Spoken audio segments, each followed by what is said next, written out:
Hello, my name's Paul. Hi, my name's Rachel. And we are the English Language Lab. And this is our business English podcast, BizPod. We're going to try to teach you everything you need to know about business English. So, whether you need English for job hunting, presentations, meetings, or any other form of communication, you have come to the right place. Sit back, relax, and enjoy BizPod.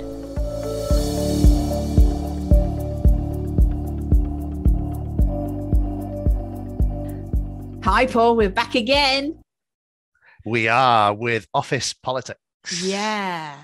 You know I love politics, but I'm not so keen on office politics. Okay. So can you explain to everybody, what do you mean by office politics? Well, I suppose it means different things to different people. To me, it is how that company, that department maybe that you're working in, want things to be done and not to be done.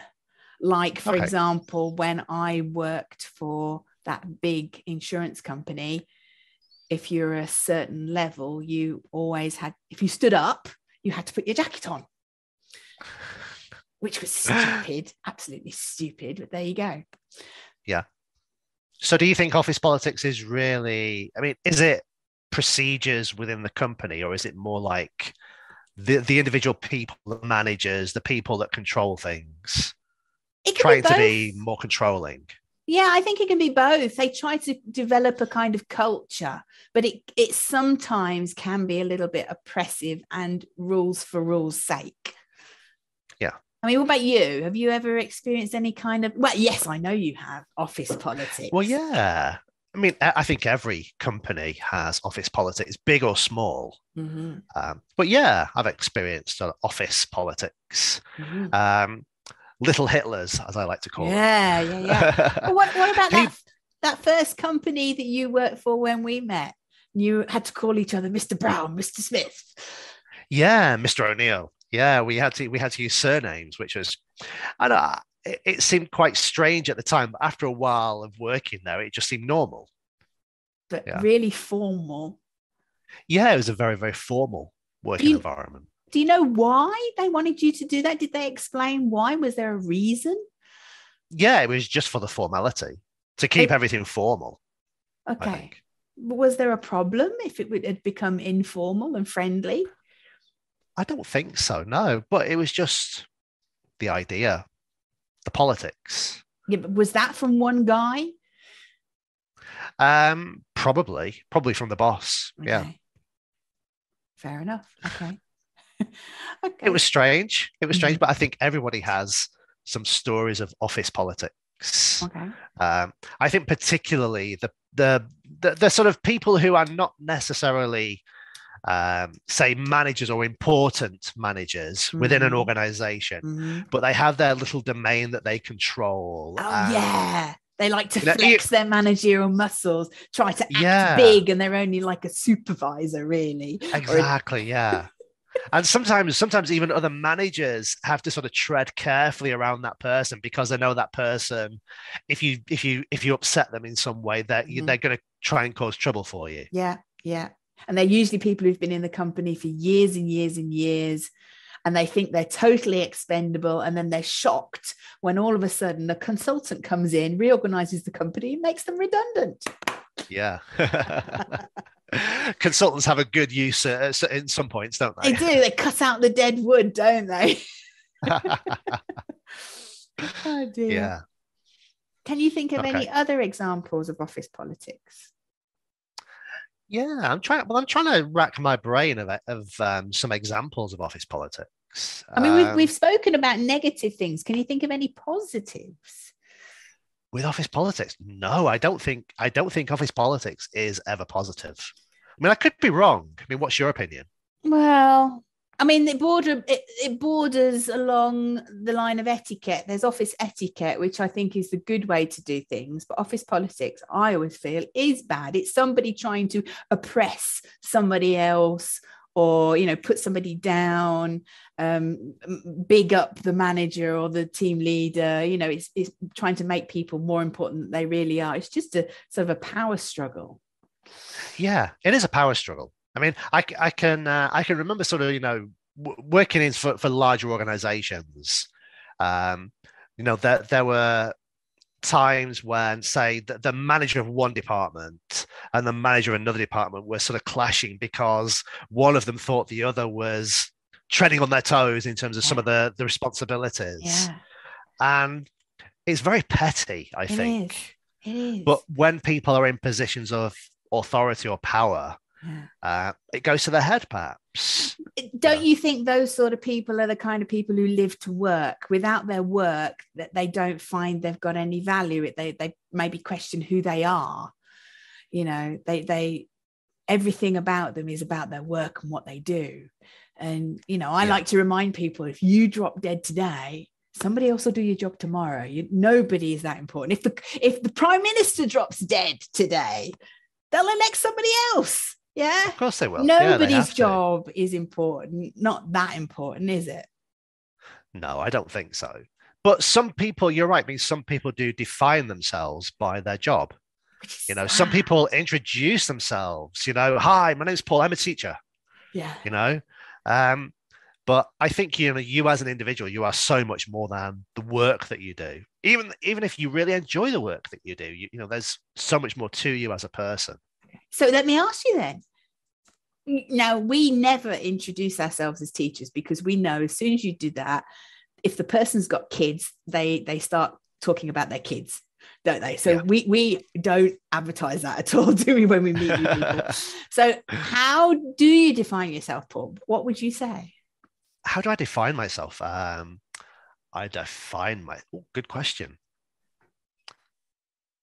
You're going to need to think about that one, aren't you? Yeah, I don't know. Need to define yourself? Is it important? I don't think you have to define yourself. I'm just me. I'm just me, and you're you. What more is it than that? No, I'm happy with but that. I certainly don't define myself by any one thing, including work. Yeah, we work to live. Well, some people do. Yeah, not live to work. Yeah. Okay. So do we, in our little environment, do we have any office politics? Yes. What? Tell me. You know very well we do, Rachel. I can't upset you or else I get in trouble. I do like things a certain way. It's like you with your tea. You can't put your milk in first. You have to put your milk in. No, milk goes in second. Milk goes in. Yeah. See, for me, that's like tea politics. My office politics are just like that. There's just things I like the way I like them. Nothing wrong with that. Okay. So it's not office politics. It's just the way things should be. It's just the way things should be. And it's the way things are. And if they're not, there's trouble. You're like a little sort of controlling manager. No, I'm controlling crafting. Your little empire. I'm crafting. Yeah. You have to craft things. That's all. Okay. All right. Well, tell me about your experiences of office politics. You work for a huge insurance company. There must have been politics involved. I hated it. I hated every second of working there, to be really honest. There were so many rules. I told you before, when you're a certain grade, you got promoted, you got a metal bin instead of a plastic bin. You got a chair with arms on instead of a normal, it was just so rigid and strict. And they were, I want to swear, but I can't. Lots of people with their own domains that they control. Absolutely. Yeah, they were so arrogant and blinkered. And they didn't like me as well because I was Southern and they were all Northern. There was that element. And then there was also the element because I was female. There was one guy I got sent to his department and he didn't recruit women. And I remember one of the consultants from Accenture came in and wanted me to do something. And I went over to do it. And this manager screaming across the floor, "You are my resource, get yourself back here." And I felt like I was 5, but it's, right. So there you go. I was a resource. I was like, the equivalent of a mouse keyboard or something like that. I was just a tool. Well, that's how I think. So, it's particularly sort of the old-fashioned sort of managerial way of thinking. Yeah, it was old fashioned. I mean, you know, because when I first joined, and we were shocked that I got paid weekly in cash. In cash. And it was like, my God, are we living in the, 1920s?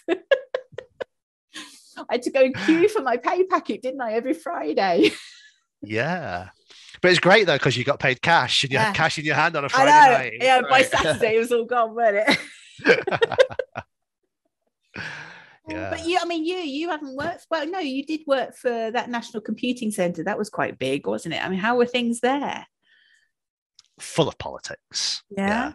Because it started out where I worked. It started out originally as a government agency. Oh. Back in the 1950s, it was when it was created as a government agency. And I think that sort of idea, that civil service idea, sort of remained right up to the very end, I think. Yeah. Yeah. Anyway, we're best off out of it now, aren't we? Yeah, yeah. So in comparison, my office politics are relatively nice, aren't they? Yeah. I have no complaints, Rachel, about your office politics. The way you run things is perfect. Good, because just remember, if you drop dead today, somebody else will do your job tomorrow. I know. Well, you don't. You don't work for me. You work for you. I work for me. So there we go. But you like to control me, so that's okay. No. Maybe you like to be controlled. I don't know. Okay. Well, I think we're sort of going a little bit off the subject there, don't we? Okay. All right. Well, I think that's enough for today then. Okay. All right then. Bye for now. Happy New Year, everybody. And Happy New Year. Bye.